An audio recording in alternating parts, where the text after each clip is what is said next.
The order is read aloud on the beach at Banda Neira on a morning in April 1621 in Dutch to men who do not speak Dutch. 44 of the island's leaders are brought forward with their hands bound, made to kneel in a circle, and beheaded by imported Japanese swordsmen. Their bodies are quartered, and the pieces are set on bamboo poles along the shoreline, where the smell will carry for weeks. And by the end of that season, an island population of somewhere between 13 and 15,000 people has been reduced to fewer than 1,000. There is one man in that circle we will never name. An elder, kneeling on wet volcanic sand, looking at the sea he has fished his whole life. He is dying for a tree. Specifically, for the brown seed inside the fruit of that tree, a seed roughly the size of your knuckle, wrinkled and unremarkable, which you have almost certainly grated into something without thinking about it. Nutmeg. That seed grew, at the time, essentially nowhere else on Earth. A handful of volcanic islands in the Banda Sea. The whole archipelago would fit comfortably inside the city limits of Washington, D.C., held a monopoly on a flavor that Europe had gone completely insane for. And so, a shipping corporation with its own army decided that the simplest way to control the supply was to remove the people. Not conquer them, remove them. You have to understand what that seed becomes later. It gets ground with cinnamon, cardamom, clove, cumin, coriander, black pepper. It becomes one line in a spice blend. That blend becomes the base of a sauce. That sauce becomes a Friday night, a plastic tub, a jar on a supermarket shelf priced at $2.49. We call the end product curry. And curry, it turns out, is not a dish. It is a 4,000-year-old technology, a colonial mistranslation, a weapon, an alibi, and one of the largest population transfers in human history, all mashed together in a bowl and sold to you as comfort food. But the story does not begin on that beach. The beach is the middle. To find the beginning, you have to go back roughly 4,000 years, to a farming village on the flat plains of northern India, and to a woman scraping the inside of a clay pot. The village is called Farmana, in what is now Haryana. It belonged to the Indus Valley civilization, a society with grid-planned cities, standardized bricks, covered drains, and a script we still cannot read. In 2010, archaeologists did something clever and slightly gross. They took residue from cooking pots at the site, and they took dental calculus, hardened plaque, from human teeth in the burials, and they went looking for microscopic starch grains. They found ginger, they found turmeric, they found eggplant, in the same pot. Around 2500 BCE. Sit with that for a moment, because of what it actually means. That combination is not random. Turmeric and ginger together, cooked with a vegetable, is not seasoning. It is a recipe. It is the grammar of a curry, being spoken in a kitchen more than 1,000 years before the Trojan War, in a city that had already invented indoor plumbing. Those cooks had no idea they were founding anything. They were making dinner. And that dinner would eventually rearrange the map of the world. Which brings us to the first thing you have believed your whole life that is simply not true. There is no such thing as curry. Not in India, not as a dish. Walk into a home kitchen in Kerala or Punjab or Bengal and ask for curry, and you will get a polite, puzzled pause, because the question is roughly like walking into a French restaurant and ordering sauce. What exists is thousands of distinct preparations with distinct names. Korma, Rogan Josh, Vindaloo, Sambar, Ishtu, Dopiaza, Chettinad, Jol, Kadi. Different oils, different souring agents, different grinding methods, different regional logics stretching across a subcontinent the size of the European Union. The word curry is a European ear failing. Most linguists trace it to the Tamil word kari, meaning something closer to a relish or a sauce for rice, which Portuguese traders in the 16th century wrote down as caril, and which English merchants then flattened into a single catch-all label for food from India with sauce on it. An entire continent of cuisine got compressed into one syllable, and then that syllable got sold back to the people it came from. And curry powder, the yellow tin, the thing most of the world thinks of as the essence of Indian cooking, is not Indian at all. It is British. It is an industrial product, a convenience good, invented so that cooks in England could approximate a masala without knowing how to make one. By the 1780s, a London perfume warehouse was advertising ready-mixed curry powder for sale alongside its scents and soaps. That is the actual pedigree of the tin in your cupboard. It sat next to the pomade. Here is the second reversal, and it is bigger. The heat is not Indian either. The chili, the thing that defines Indian food in the global imagination, the thing that makes people sweat and reach for the yogurt, is a plant from the Americas. It grew in Mexico and Central and South America and nowhere else, until Portuguese ships carried it east around the Cape and into their new port at Goa somewhere around the turn of the 16th century. Before that, the fire in Indian cooking came mostly from black pepper and long pepper, a hotter, more resinous heat. So the world's most famously spicy cuisine got its signature burn from a Mexican berry delivered by Portuguese colonists sometime after Columbus. India took that berry and did what India does with foreign ingredients, absorbed it so completely that within a century it was unthinkable without it. Today, India is the largest producer, consumer, and exporter of chili on Earth. That is the pattern to hold on to. Curry is not a thing that was invented. It is a thing that kept eating everything that arrived. And it was eating for a reason, because before curry was food, it was medicine. Ayurvedic and Siddha medical traditions treated the spice shelf as a pharmacy. Turmeric for wounds and inflammation, ginger for digestion, asafoetida for gas, black pepper for absorption, cardamom for the breath.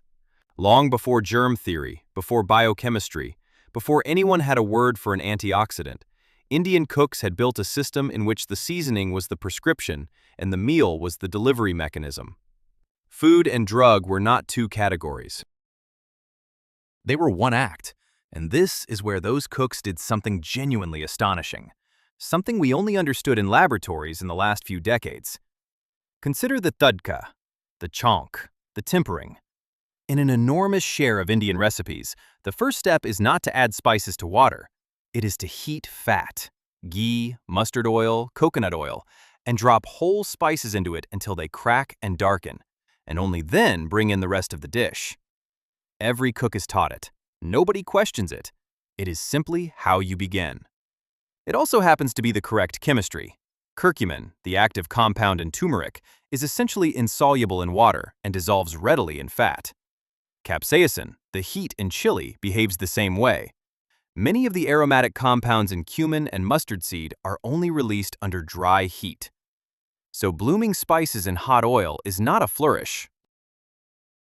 It is the single most efficient way to extract and carry those molecules into a dish and into your bloodstream. They didn't have the word fat-soluble. They didn't have the word bioavailability. They were doing it anyway, correctly, every day, for thousands of years, passed hand to hand between people who could not read and whose names were never written down. Then there is the black pepper. Almost every Indian spice blend contains it, and the traditional explanation was warmth and pungency. In 1998, a much-cited study found that piperine, the compound that makes pepper sharp, dramatically increased the absorption of curcumin in human subjects by something on the order of 20-fold. 20-fold. A blend that has been ground on stone slabs in village kitchens since before the Bronze Age contains a pharmacological delivery hack that Western medicine wrote a paper about in the late 20th century. Every one of those insights was locked inside the flavor. And flavor is portable. Flavor is what made Europe lose its mind. Because when those spices arrived in medieval Europe, nobody there understood what they were dealing with. They understood only that these tiny, dried things were the most valuable non-metal substances on the planet, and that nobody could explain where they came from. So Europe invented explanations, and the explanations are magnificent nonsense. Cinnamon, according to a story Europeans repeated for centuries, was gathered from the nests of enormous birds that built with the sticks high on inaccessible cliffs and had to be lured down with lumps of meat. Pepper grew in forests infested with venomous serpents, and the harvesters had to set the whole forest ablaze to drive the snakes out, which, conveniently, explained why the corns arrived black and shriveled. Some churchmen argued that spices drifted down the rivers flowing out of the Garden of Eden and were literally fragments of paradise, caught in nets by lucky men downstream. Now, if a substance is a piece of paradise, the theological problem writes itself. Is enjoying it devotion, or is it gluttony? The monks came down hard on gluttony. Reforming orders stripped spices out of monastic kitchens as sinful luxury, and there was a persistent conviction among the pious that pepper and ginger inflamed the flesh, that heavily spiced food made a man lustful and unruly, and that a truly holy diet should be deliberately, penitentially bland.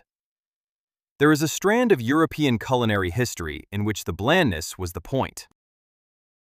Flavor was suspicion, and where the market was concerned, the punishments went somewhere else entirely. Spices were worth more by weight than most precious metals, which meant fraud was inevitable, which meant the penalties for fraud became genuinely medieval. Nuremberg wrote a specific legal code to police saffron adulteration. According to the city's own records, in the 15th century, a merchant was burned alive, together with his falsified saffron, for cutting the product. Burned alive, for faking a spice. That is the temperature Europe was running at. And the men with ships looked at that temperature and did the arithmetic. Whoever controlled the source of these plants controlled the wealthiest trade on Earth. Not a share of it, the source. Which is why the Dutch went to Banda. Which is why in 1667, when England and the Netherlands signed a treaty to end a war, England handed over a nutmeg island called Run, a strip of rock you can walk across in an afternoon, barely more than a square mile, and received in exchange a swampy North American trading post called Manhattan. Read that again. A slab of jungle smaller than most airports was traded for the future site of Wall Street, and at the time, every serious person in the room thought the Dutch had won. Nutmeg was money. Manhattan was mud. The monopoly held for a century and a half, and then it was broken by one furious, one-armed Frenchman with a grudge. His name was Pierre Poivre, which, delightfully, means Peter Pepper. He started as a missionary, was captured by the British on a voyage home, and lost his right hand and forearm to cannon fire, an injury that ended his religious career and left him, at 26, unemployed and obsessed. He became a botanist, and he formed a single conviction that would occupy the rest of his life, that the Dutch spice monopoly was not a fact of nature, that clove and nutmeg were merely plants, and that plants could be moved. The Dutch knew this too, which is why they treated seedlings as state secrets. Nutmeg trees outside authorized islands were destroyed. Exported seeds were soaked in lime to kill their ability to germinate. Smuggling a viable plant carried the death penalty. Poivre spent decades trying anyway.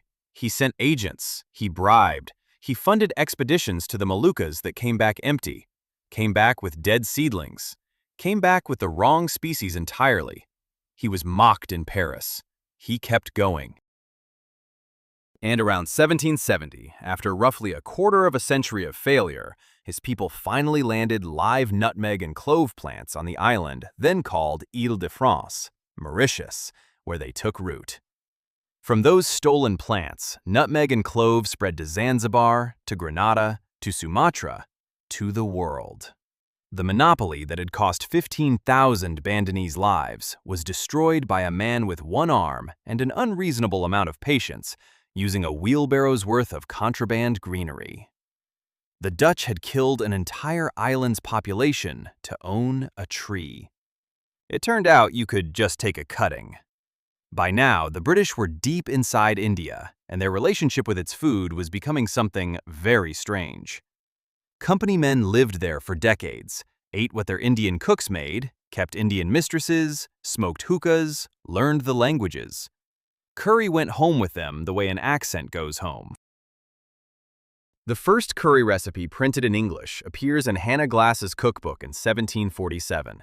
To make a curry the India way, and it is almost comically mild, thickened with cream, seasoned with nothing more aggressive than coriander and pepper. No chili at all. Britain had the word before it had the taste. Which brings us to the man who tried to give Britain the real thing and was destroyed by it. Sake.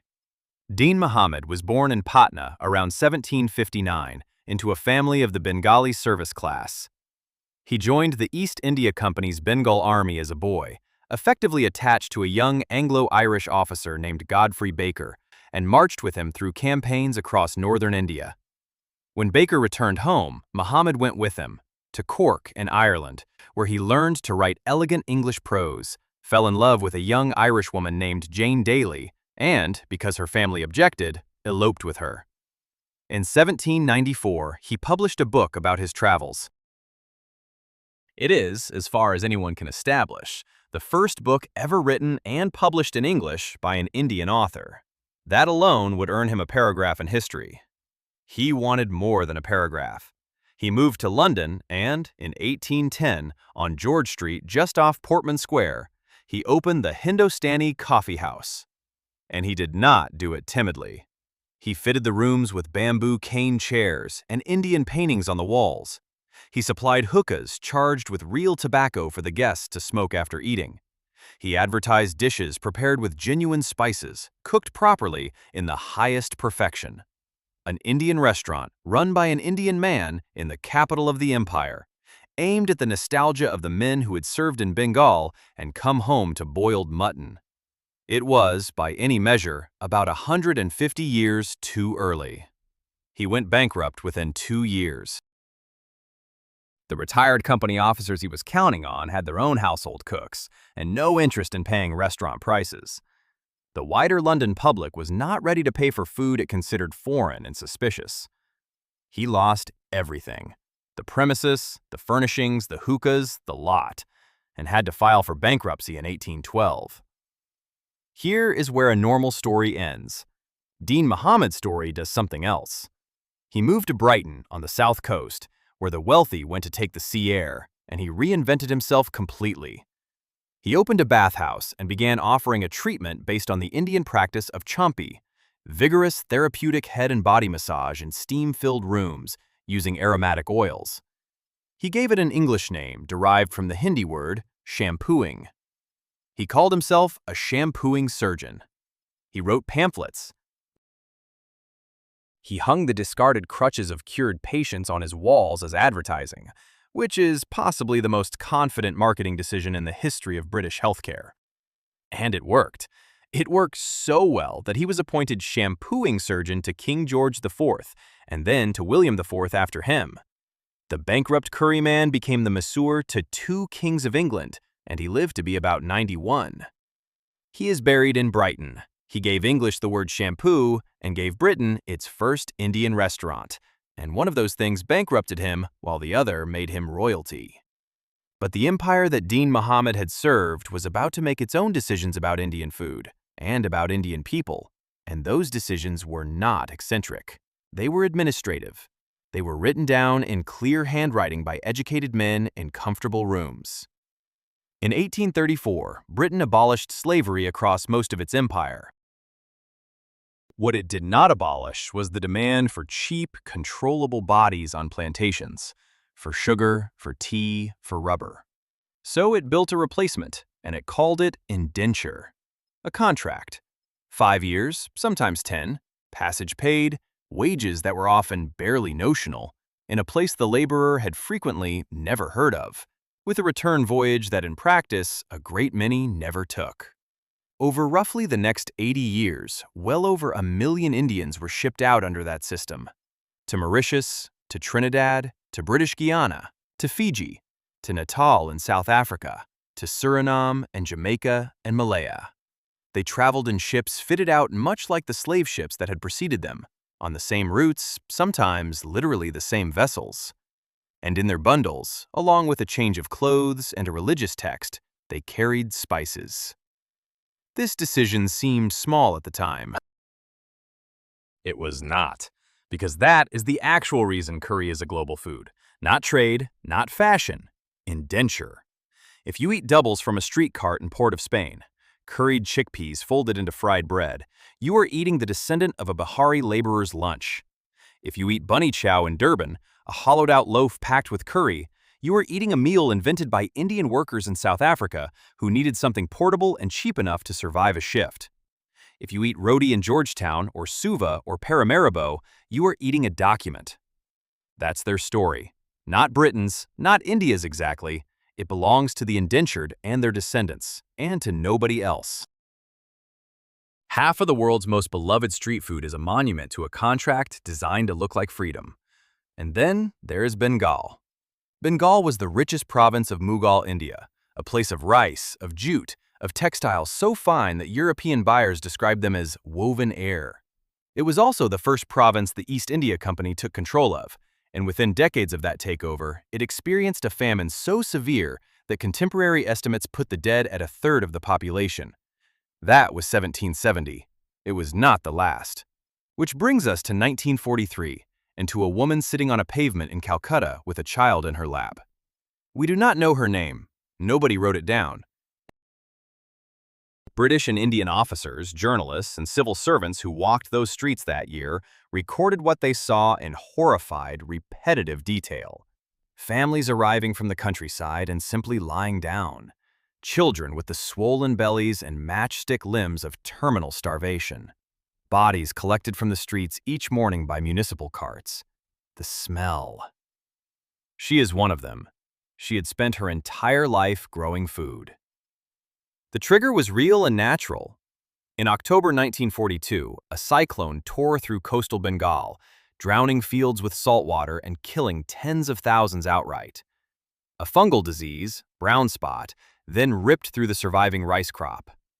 And Japan had taken Burma, which cut off the rice imports that normally covered Bengal's shortfall. But natural disaster is not the same thing as mass death, and this is the distinction the whole story turns on. The cyclone was nature. The fungus was nature. The scale of the dying was policy. Fearing a Japanese invasion by sea, the colonial administration ordered what it called denial policies. Along the coast, tens of thousands of small boats, the boats that fishing families used to feed themselves and that rice traders used to move grain along the delta, were confiscated or destroyed, on the reasoning that an invader might use them. Surplus rice stocks in vulnerable districts were removed for the same reason. In one stroke, the region's transport network and its food distribution system were dismantled, in the exact place where the crop was about to fail.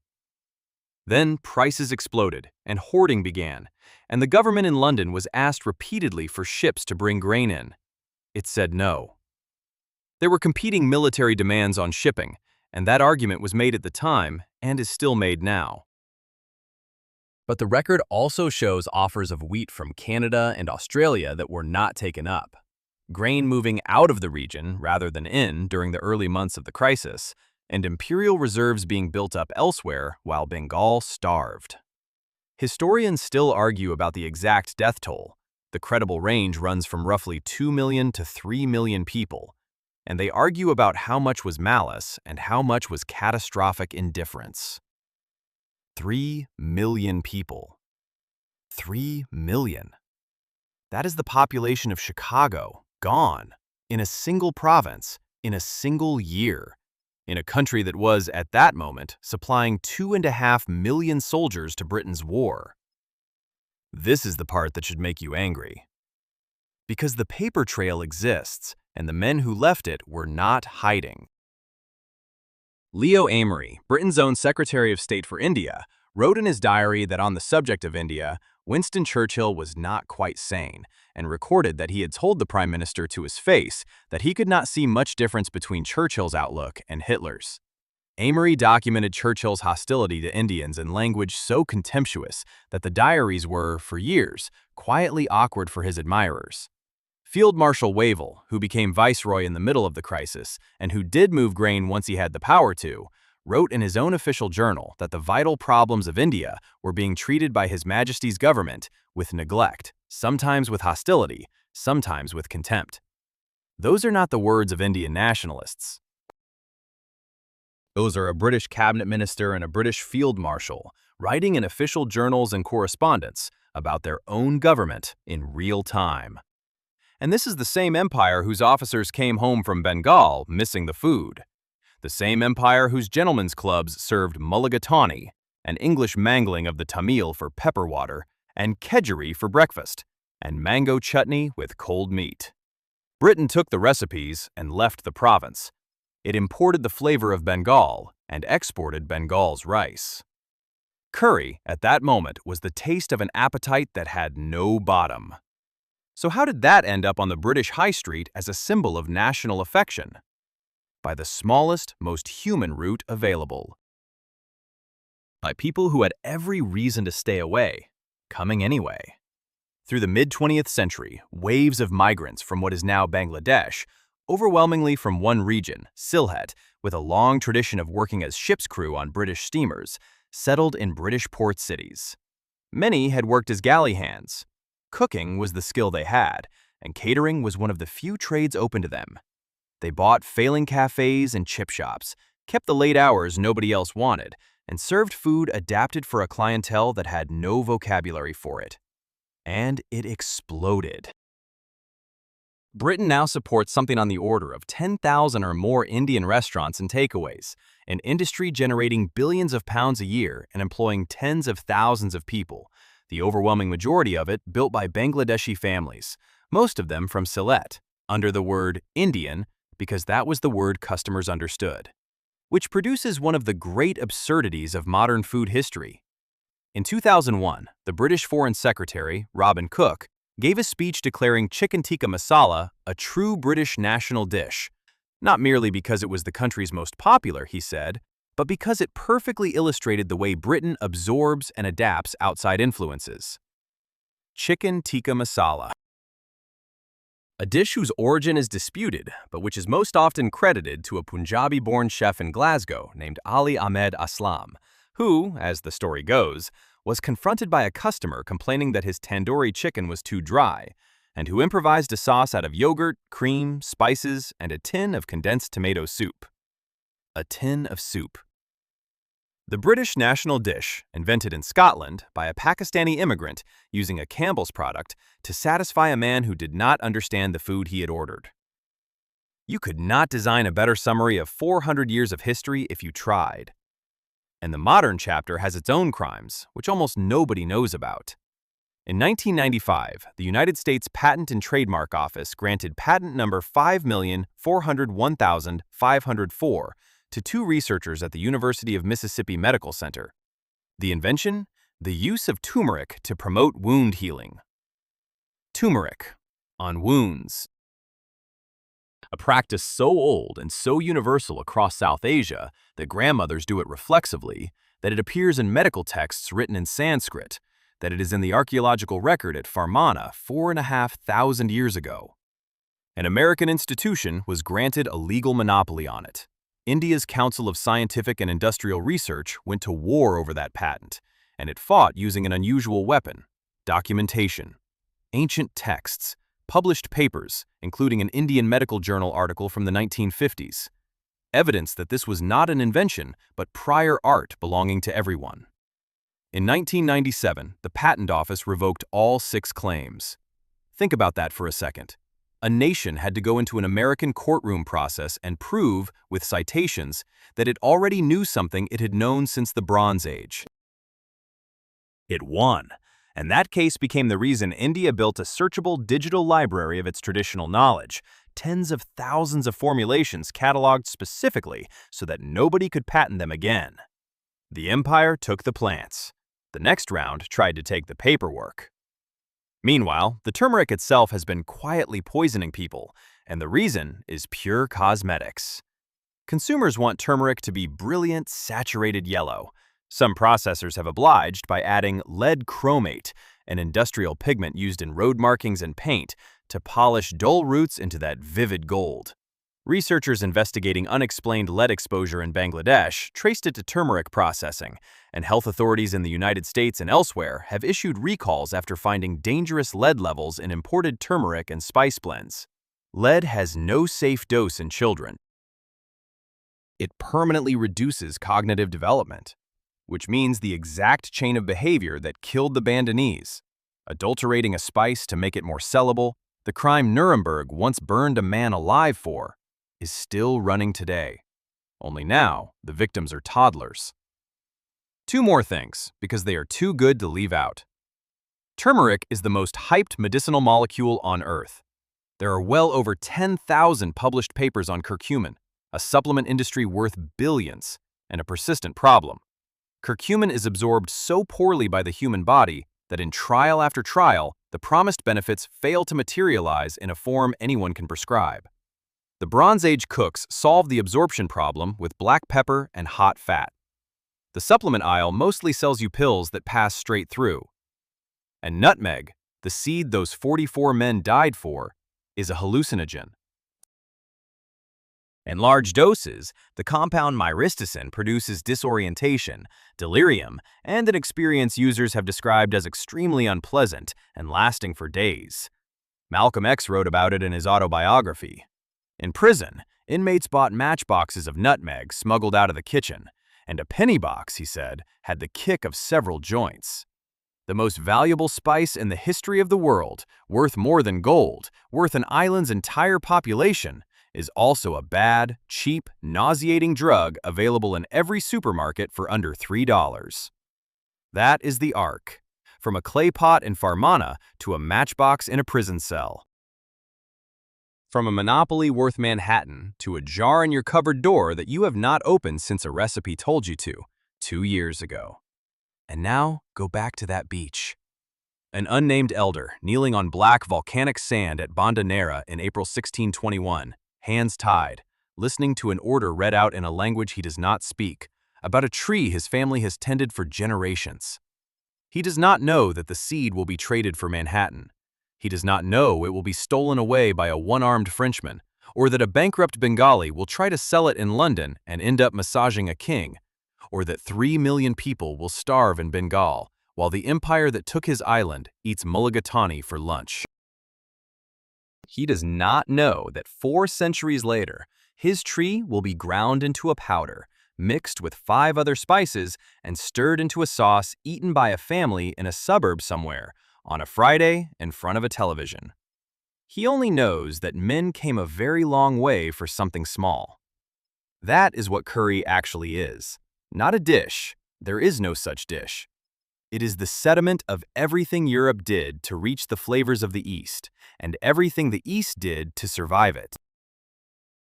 It is grandmother's pharmacology and corporate massacre and indenture and a tin of tomato soup, all in one bowl, all so ordinary that it comes with free naan.